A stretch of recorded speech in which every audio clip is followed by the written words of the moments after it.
Good morning to all of you. Welcome again in your chemistry class. Let's continue chapter number 11 E block. आज जो हम discuss करेंगे in this video we discussed about elements of group 14. Group 14 के जो elements होते हैं these are carbon family elements और इनका ऑक्यूरेंस एटॉमिक और फिजिकल प्रॉपर्टी जो है वो हम डिस्कस करेंगे. ग्रुप 14 में कौन कौन से एलिमेंट्स होते हैं तो आप याद कर सकते हो. कहे, शिव, जी, सुने, पार्वती. ठीक है ना, इस तरीके से हम इनको याद कर सकते हैं. तो देखिए सबसे पहले कौन कौन से एलिमेंट्स यहाँ पर हैं. तो ग्रुप 14 एलिमेंट्स जो है वो लिखे हुए हैं यहाँ पर. ग्रुप 14 एलिमेंट्स कार्बन फैमिली, क्योंकि फर्स्ट मेंबर क्या होता है, कार्बन होता है. एलिमेंट देखिएगा, कहे, शिव, जी, सुने, पार्वती और फ्लेरोवियम. एफएल जो कि कैसा होता है, रेडियोएक्टिव होता है, तो उसके बारे में डिस्कस नहीं करना. कार्बन, सिलिकॉन, जर्मेनियम, टिन और lead. Germanium, tin and lead.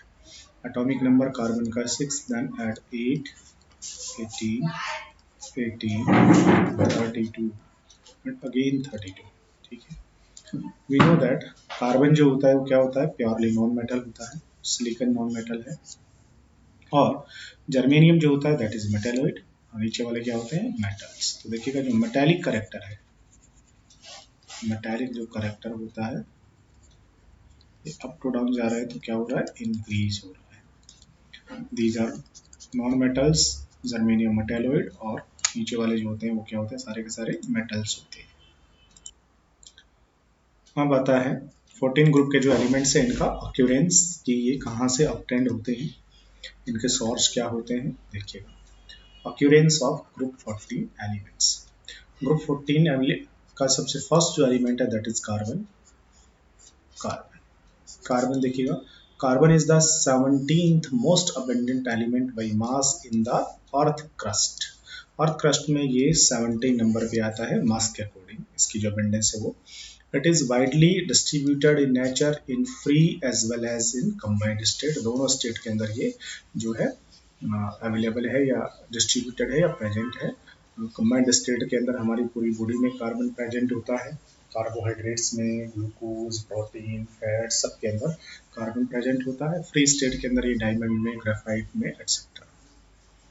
In element state it is available as, जैसे कोल के अंदर कार्बन कार्बन है तो एलिमेंट के फॉर्म में है पूरा का पूरा.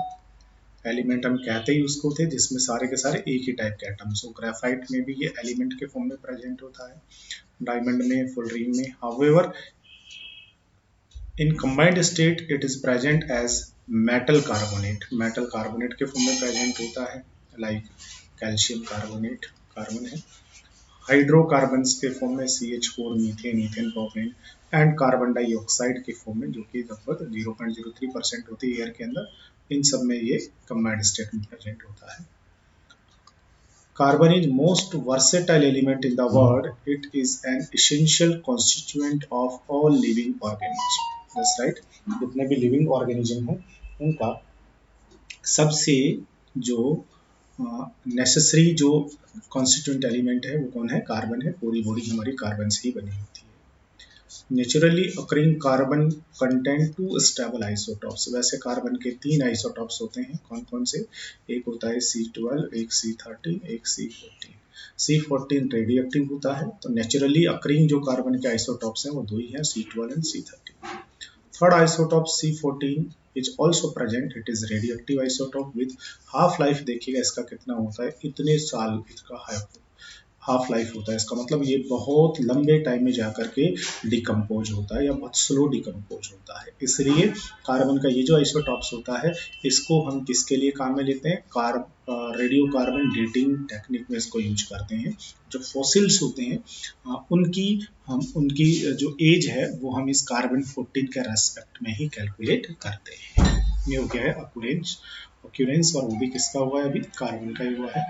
बाकी के और भी होते हैं तो हम उनका भी थोड़ा बात कर लेते हैं. बाकी के जो रिमेनिंग जो एलिमेंट्स हैं उनके ऑक्यूरेंस की बात करें. देखिए कार्बन के अलावा सिलिकॉन, कार्बन के बाद जो बारी आती है कहे शिव जी सुने पार्वती, तो अब सिलिकॉन की बारी आती है। Silicon Silicon is the second 27.7 by mass most abundant element on the earth crust। Earth crust के ऊपर दूसरा जो सबसे ज्यादा पाए जाने वाला जो परसेंट मास परसेंट के फॉर्म में जो एलिमेंट है वो कौन होता है? सिलिकॉन जो है वही होता है। फर्स्ट नंबर पे कौन था? वो एल्यूमिनियम था हमारा, एंड एल्यूमिनियम मेटल्स में था oxygen, and is present in nature in the form of silica. किसके फॉर्म में प्रेजेंट होता है? ये सिलिका के फॉर्म में प्रेजेंट होता है, एंड सिलिकेट के फॉर्म में। अर्थ जो क्रस्ट होती है हमारी ऊपरी जो मिट्टी होती है उस मिट्टी के अंदर ये सिलिका और सिलिकेट दो फॉर्म में ये पाया जाता है। Silicon is a very important component of ceramics, glass and cement. Cement, glass और जो जितने भी ये टाइल्स जो बनती हैं सिरेमिक के, प्लेट वगैरह, ठीक है ना, कप ग्लास जो भी आता है सिरेमिक के, उन सब के अंदर सबसे इंपॉर्टेंट कंपोनेंट कौन होता है? सिलिकॉन ही होता है। सिलिकॉन के बने होते हैं। सिलिकॉन के बाद जर्मेनियम आता है। जर्मेनियम जो होता है एग्जिस्ट ओनली इन ट्रेस, ठीक है, बहुत कम ये प्रेजेंट होता है। एसएन टिन की बात हम करें तो टिन जो होता है अकर मेनली एज कैसिटेराइट, ये टिन का ओर है जिसको हम कैसिटेराइट कहते हैं, ठीक है। एंड लैड एज गैलेना, और जो लैड होता है आपका पीबी, इसका जो ओर होता है वो कौन सा होता है? गैलेना, जिसको हम पीबीएस कहते हैं, सिनेमा। ये इसके और से इनके फॉर्म में प्रेजेंट होता है। इसके अलावा फ्लेरोवियम जो होता है वो एक synthetic prepared radio active element होता है, इसके बारे में बात नहीं करेंगे, ठीक है। Ultra pure form of germanium, अब यहाँ से जो जर्मेनियम है इसकी बात करते हैं। जर्मेनियम याद रखिएगा एक मेटलॉइड होता है, ठीक है ना, और इसकी अल्ट्रा फॉर्म, अगर आपने अल्ट्रा प्योर फॉर्म अगर आपने ली है बहुत शुद्ध अगर आपने इसको लिया है, बहुत प्योर अगर आपने इसको लिया है, तो फिर ये क्या काम आता है? ये सेमीकंडक्टर्स बनाने के काम आता है। कौन कौन? जर्मेनियम और सिलिकॉन दोनों को ही हम काम में लेते हैं। Germanium and silicon are used to make transistor and semiconductor devices. ऐसा आप फिजिक्स में भी पढ़ोगे और 12th क्लास की केमिस्ट्री में भी पढ़ोगे सेमीकंडक्टर्स के बारे में। तो अल्ट्रा प्योर जो जर्मेनियम और जो सिलिकॉन होता है उन दोनों को हम किसके फॉर्म में काम में लेते हैं? ट्रांजिस्टर और सेमीकंडक्टर बनाने के काम में लेते हैं। ये हो गया इनका अक्यूरेंस हो गया है। अक्यूरेंस होने के बाद अब डिस्कस करेंगे इनकी कुछ एटॉमिक प्रॉपर्टी, और एटॉमिक प्रॉपर्टी में भी देखिएगा सबसे पहली जो एटॉमिक प्रॉपर्टी है दैट इज इलेक्ट्रॉनिक कन्फिग्रेशन। ये वेल नोन है, हम पहले से इसको जानते हैं इलेक्ट्रॉनिक कन्फिग्रेशन इनका, ठीक है। The valence shell electronic configuration of these element is NS2 and P2। सबका यही होता है, सबके अंदर देख लीजिएगा S में 2 है, P में 2 है, NS2 S2P2 S2P2, सबका S2P2 S2P2 ही होता है कॉन्फ़िगरेशन। बस आगे नंबर चेंज हो रहा है। ये नंबर n किसके इक्वल होता है? पीरियड, इनका पीरियड नंबर होता है। कार्बन सेकंड पीरियड से बिलोंग करता है, silicon third, fourth, fifth, six and seven, इसलिए इसमें क्या है? 2s2 2p2, that's right. ये इनका एटॉमिक नंबर है 6, 6 के बाद 8, उसके बाद 18, फिर उसके बाद कितना ऐड करेंगे? 18, देन 32, देन 32, इस तरीके से इनका एटॉमिक नंबर आ जाएगा। वैलेंस शेल के अंदर कितने इलेक्ट्रॉन होते हैं बेटा? इनके वैलेंस शेल में इलेक्ट्रॉन कितने होंगे? तो देखिएगा इनका जो भी वैलेंस शेल होगा उस वैलेंस शेल के अंदर सबसे बाहर S में 2 इलेक्ट्रॉन होंगे और P में भी 2 इलेक्ट्रॉन होंगे, तो वैलेंस शेल के अंदर 4 इलेक्ट्रॉन्स जो है वो प्रेजेंट होंगे, ठीक है। मैक्सिमम कोवैलेंसी कितनी हो पाएगी अगर यही हम समझें तो देखिएगा कार्बन के आउटर शेल में S और P 2 ही सब शेल है। S में एक ऑर्बिटल होता है और P जो सब शेल होता है उसमें कितने ऑर्बिटल्स होते हैं? 3 ऑर्बिटल्स होते हैं। तो ये ऑर्बिटल भी बॉन्डिंग बनाए करेगा, ये भी बॉन्डिंग में पार्टिसिपेट करेगा, ये भी और ये भी, इसलिए इनकी जो मैक्सिमम कोवैलेंसी होती है वो 4 ही होती है। बट अगर किसी में वैकेंट डी ऑर्बिटल और मिल जाए तो कोवैलेंसी जो है वो इंक्रीज हो जाती है, अदरवाइज 4 ही रहेगी। वैलेंस शेल में कितने इलेक्ट्रॉन है? 1 2 3 4 इलेक्ट्रॉन है, इसलिए इनकी जो कॉमन ऑक्सीडेशन स्टेट है वो भी कितनी रहने वाली है? 4 ही रहने वाली है, ठीक है। नीचे जाएंगे तो इनर्ट पेयर इफेक्ट लगेगा, तो फिर उससे कितनी हो जाएगी? 2 कम और हो जाएगी, इसका मतलब +2 भी हो जाएगी। नीचे वाले जो एलिमेंट होंगे जैसे लैड, एसएन, इनके लिए +4 +2 दोनों होंगी, बट ज़्यादा स्टेबिलिटी किसकी होगी? +2 की ज़्यादा स्टेबिलिटी होगी। चलिए, उसके बाद एटॉमिक प्रॉपर्टी के अंदर नेक्स्ट आता है कोवेलेंट रेडियस। इनकी कोवेलेंट रेडियस की बात कर लेते हैं। अब आपको पता है रेडियस का मतलब सीधा सा साइज हो गया है। साइज क्या होगा? अप टू डाउन जाएंगे, साइज जो है वो कंटिन्यूसली इंक्रीज होता है। देखिएगा 77 से 118, 120, 140, 146 कंटिन्यूसली इंक्रीज हो रहा है। क्यों? क्योंकि नंबर ऑफ सेल्स इंक्रीज हो रहे हैं इसलिए। बस राइट। लेकिन यहाँ से देखिएगा, यहाँ से सिलिकॉन से जर्मेनियम पे जा रहे हो तो साइज बहुत ज़्यादा इंक्रीज नहीं हुआ है, बहुत थोड़ा सा इंक्रीज हुआ है। क्यों? क्योंकि डी के 10 इलेक्ट्रॉन्स या डी के 10 एलिमेंट यहाँ पर प्रेजेंट है ना, उसके कारण से। और यहाँ भी साइज बहुत ज़्यादा इंक्रीज नहीं हुआ, 140 से 146 हुआ, क्योंकि यहाँ पर लेंथेनाइड के 14 एलिमेंट प्रेजेंट होते हैं। लेंथेनाइड कॉन्ट्रैक्शन वहाँ पर होता था, उसके कारण से साइज बहुत ज़्यादा इंक्रीज नहीं हुआ है। There is a considerable increase in covalent radius from carbon to silicon. Thereafter, silicon to Pb, a small increase. Silicon से लेके पीवी तक जो है वो बहुत थोड़ा सा इंक्रीमेंट हो रहा है in radius is observed. This is due to the presence of completely filled d and f orbitals in heavier member. ठीक है ना, इनके अंदर क्या होता है, डी के ऑर्बिटल और एफ के ऑर्बिटल कंप्लीटली फिल्ड होते हैं, इसलिए बहुत ज़्यादा इंक्रीमेंट जो है वो नहीं होता था इनके रेडियस में। क्योंकि डी और एफ के आ जाने से कंटिन्यूसली जो था न्यूक्लियस का चार्ज जो है वो बहुत ज़्यादा बढ़ जाता है, जिसके कारण से जो साइज है वो डिक्रीज होता है या बहुत ज़्यादा इंक्रीज नहीं होता है। इस तरीके से हमने ये क्या पढ़ी है, इनकी अक्यूरेंस पढ़ा है, एटॉमिक और फिजिकल प्रॉपर्टी जो है वो 14 ग्रुप के एलिमेंट्स की हमने डिस्कस की है। एक बार इस पूरे को आप अच्छे से देख सकते हैं, ये एलिमेंट। उसके बाद अक्यूरेंस में देख लीजिएगा कार्बन के बारे में पूरा पहले, उसके बाद सिलिकॉन के बारे में और अदर जो एलिमेंट्स है उनके बारे में। उसके बाद एटॉमिक प्रॉपर्टी में पहला electronic configuration, then atomic radius या कोवेलेंट रेडियस, ये मोस्टली इनके जो कंपाउंड है वो कोवेलेंट ही होते हैं। चलिए अब और जो नेक्स्ट इसकी जो प्रॉपर्टीज है वो डिस्कस करें। अब है आयनाइजेशन एंथैल्पी। आयनाइजेशन एंथैल्पी देखिएगा, 14 ग्रुप एलिमेंट्स की ionization enthalpy. First ionization enthalpy of group 14 member is higher than the corresponding member of 13 group। 13 group के जो मेंबर्स होते हैं उनके कंपैरिजन में इनकी जो फर्स्ट आयोनाइजेशन एंथैल्पी है वो ज़्यादा मिलेगी। हम समझ सकते हैं क्यों ज़्यादा मिलेगी, क्योंकि 13 ग्रुप का मेंबर हम बोरोन और कार्बन को ही कंपैरिजन कर ले तो ही हमें ये बात समझ में आ जाएगी। बोरोन और कार्बन, बोरोन का जो इलेक्ट्रॉनिक कॉन्फ़िगरेशन है that is 1s2, 2s2 and 2p1, that is boron. इसका atom nucleus first shell second shell, second shell के अंदर 2s2 2p1। कार्बन का configuration 1s2 2s2 and 2p2। ये इसका nucleus first shell second shell, second shell के अंदर 2s2 and 2p2। तो देखिएगा बोरोन और कार्बन में कार्बन का जो साइज है वो स्मॉलर है, साइज छोटा होने के कारण से इसके जो इलेक्ट्रॉन है वो स्ट्रांगली हेल्ड होंगे इसके कंपैरिजन में, या जेड इफेक्टिव ज़्यादा होगा। दैट्स राइट, जेड इफेक्टिव जो है वो इसके जेड इफेक्टिव से यहाँ कैसा होगा, ज़्यादा।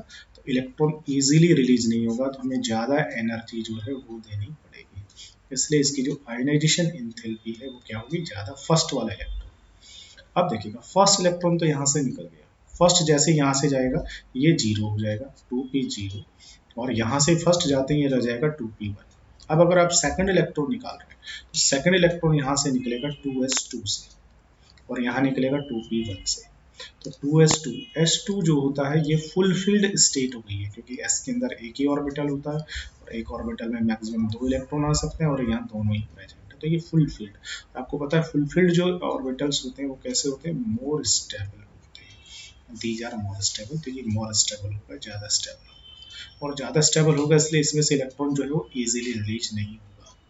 That's right. तो अब आपको क्या करना पड़ेगा, यहाँ पर आपको एनर्जी जो है वो सेकंड इलेक्ट्रॉन निकालने के लिए ज़्यादा देनी पड़ेगी, यहाँ पर कम देनी पड़ेगी। तो जो फर्स्ट आयोनाइजेशन एंथैल्पी होगी वो बोरोन और कार्बन में कार्बन की ज़्यादा होगी, बट सेकंड जो आयोनाइजेशन एंथैल्पी है वो बोरोन कार्बन में बोरोन की ज़्यादा होगी। इसका मतलब 14 ग्रुप के अंदर 13 ग्रुप की ज़्यादा होगी 14 की, higher than corresponding member of 13 group. In general, the ionization enthalpy decrease down the group और एक ग्रुप में जब हम ऊपर से नीचे जाते हैं तो आयोनाइजेशन एंथैल्पी क्या होती है, कंटिन्यूसली डिक्रीज होती चली जाती है। Small decrease ionization enthalpy from silicon to germanium. जब हम सिलिकॉन से जर्मेनियम पर जाते हैं तो सिलिकॉन से जर्मेनियम तक जब हम जाते हैं तो देखिएगा आयोनाइजेशन एंथैल्पी में बहुत ज़्यादा इंक्रीमेंट नहीं हुआ, बहुत थोड़ी सी डिक्रीज हुई है। That's right. और यहाँ देखिएगा, यहाँ पर Sn से Pb पर जा रहे हैं तो भी बहुत थोड़ा सा डिक्रीमेंट जो है वही हुआ है, बहुत थोड़ी सी होती है। Silicon to germanium to Sn and slight increase ionization enthalpy from Sn to Pb। जब आप Sn to Pb जा रहे हो तो यहाँ पर, अच्छा उल्टा मैंने बोल दिया, Sn से Pb पर जा रहे हो तो देखिएगा यहाँ पर डिक्रीज होने की वजह क्या हुआ, 708 से 715 हो गया, यहाँ पर इंक्रीज हो गई है थोड़ी सी ionization enthalpy। यहाँ डिक्रीज हुई है बहुत थोड़ी सी, यहाँ भी डिक्रीज हुई है, लेकिन यहाँ थोड़ा ज़्यादा डिक्रीमेंट हुआ है, यहाँ थोड़ा कम डिक्रीमेंट हुआ है। लेकिन यहाँ Sn से Pb पर जा रहे हैं तो बहुत ज़्यादा मतलब थोड़ा डिक्रीज होने की बजाय जो आयोनाइजेशन एंथैल्पी है थोड़ी सी इंक्रीज हो गई है। इंक्रीज क्यों हो गई होगी यहाँ पर, तो लॉजिक वही लगेगा, क्योंकि यहाँ पर क्या होता है, यहाँ से यहाँ तक जब हम जाते हैं Sn से Pb तक तो बीच में 14 एलिमेंट किसके आ जाते हैं, लेंथेनोड के आ जाते हैं, जिससे जो जेड इफेक्टिव है वो बहुत ज़्यादा बढ़ जाता है, इलेक्ट्रॉन ईजिली रिलीज नहीं होता है। That's right. Pv is the consequence of poor shielding effect of intervening d and f orbitals and increase in size of the atom। That's right। ऐसा इसके कारण से होता है, या आप इसको ना समझे तो सीधा कहिएगा कि सर जब हम Sn से Pb पर जाते हैं तो बीच में 14 एलिमेंट किसके आ जाते हैं, लेंथेनोड्स के आ जाते हैं, जिसके कारण से साइज कंटिन्यूसली डिक्रीज होता रहता है।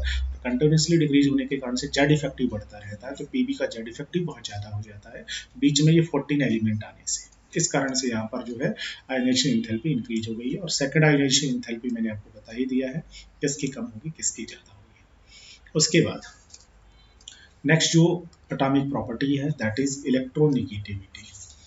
आपको पता है इलेक्ट्रोनिगेटिविटी ग्रुप के अंदर जैसे जैसे हम नीचे जाएंगे वैसे वैसे कम होती जाती है, ठीक है। सबसे ज़्यादा किसकी मिलेगी, कार्बन की, फिर कम होती जाएगी, यहाँ पर कांस्टेंट रह जाएगी।